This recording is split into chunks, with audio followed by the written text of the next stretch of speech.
We've finally arrived at the best part of the year for basketball fans, the playoffs, and with that, I'm continuing on with part 2 of discussing this topic after my last video. In case you missed my last video, be sure to go check it out after you watch this one, because in both that video and this one, I'm going to be going through every playoff team and identifying their biggest weakness that could hold them back in postseason play.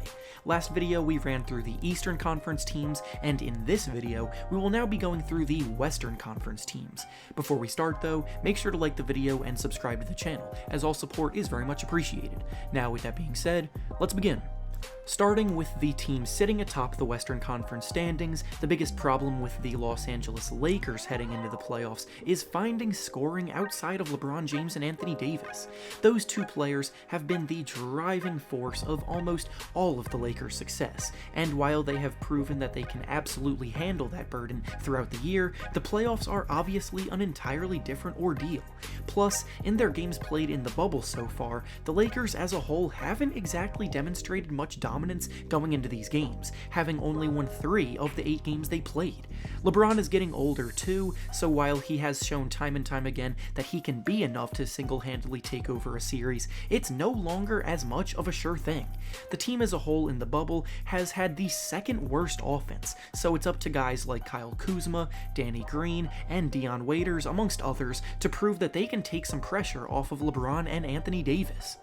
Moving on now to the next team in the standings, the Los Angeles Clippers' biggest flaw heading into the playoffs is chemistry, because while they have loads of talent top to bottom on the roster, guys have constantly been in and out of the rotation due to injuries and other reasons, so they really haven't played much together all at the same time. What they have going for them is that they have Kawhi Leonard, who is the reigning Finals MVP and showed in last year's playoffs that he's capable of taking over when push comes to shove, but as they go deeper into the playoffs, being in sync and trusting those around you is definitely an important part of finding success. For just one example of this, Kawhi Leonard, Paul George, Montrezl Harrell, and Marcus Morris have only been on the court together for a total of 34 minutes this season, and those are 4 guys who will be featured heavily in these games, and this can be said about a ton of the other groupings with guys like Lou Williams and Patrick Beverley thrown in there too. Talent is certainly capable of winning out more often than not, but winning a championship is the ultimate goal, and having to figure out how to play together on the fly is not at all ideal for a title contender. Next up in the standings is the Denver Nuggets, and their biggest concern going into the postseason is their defense. What makes the Nuggets such a good team is their offense that's capable of lighting up scoreboards with a good combination of perimeter scorers and Jokic working in the interior, posting up and finding the open man. But alternatively, they also allow their opponents to light up the scoreboard in just as worrying of a manner. In the bubble, the Nuggets have been scoring about 120 points per 100 possessions, which is one of the 2 best numbers in that span. However, on defense, they're allowing a dreadful 121 points per 100 possessions, and that spells trouble. Nikola Jokic has always had issues on the defensive end, particularly when he's forced to defend in space. Michael Porter Jr.'s emergence offensively has seemed to overshadow how bad of a defender he is at this point. Jamal Murray's never really been a plus on that end, and guys like Gary Harris and Will Barton won't be 100% healthy. As the saying goes, defense wins championships, and while having a dominant offense will make them competitive, if they are unable to get stops, then things will be a struggle down the line. Next up is the Houston Rockets, and their biggest area of concern going into the playoffs is their rebounding.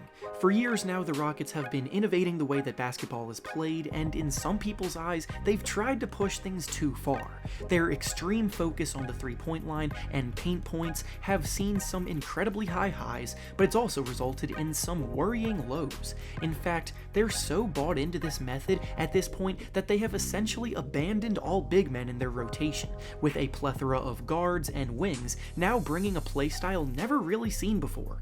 This does have its pros, specifically with the ability for everyone on the court to be able to space the floor, and defensively they can all switch onto any man, but it also brings in some glaring rebounding woes, which results in opponents securing tons of second chances at points.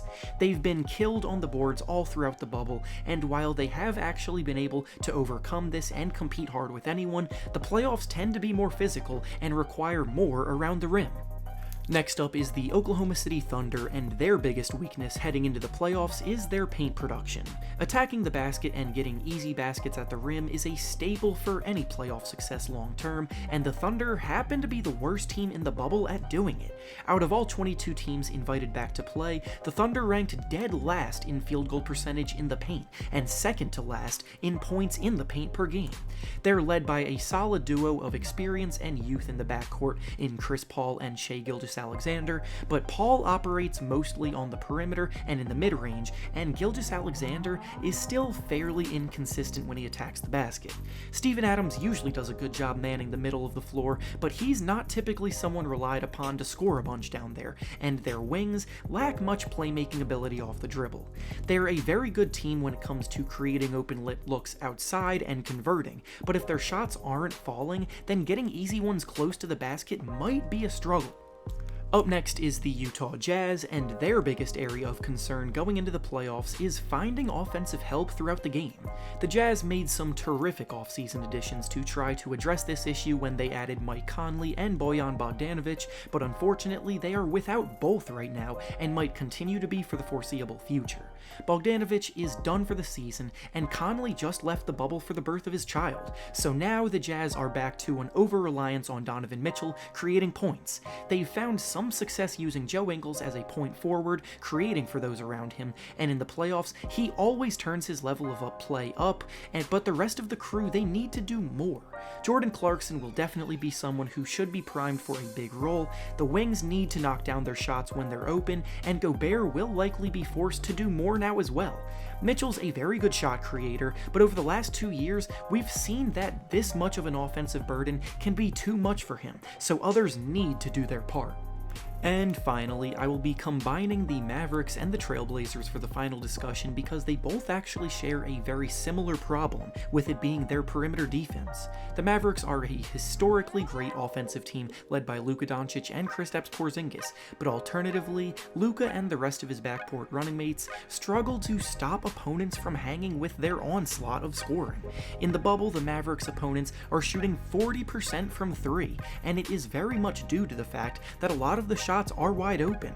Then with the Trailblazers, a lot of these same issues apply. Lillard has been on a ridiculous tear, McCollum has been scoring well, and Carmelo Anthony is playing good offensive basketball too, but the issue is that all three of them aren't exactly great at getting stops.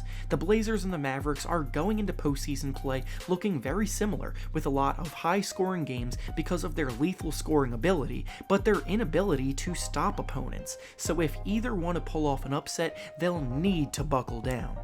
And with that being said, that's all I have for you today. Make sure to like the video, subscribe to the channel, and comment down below what you think the biggest areas of concern are with these teams. Thanks for watching, and I'll see you all next time.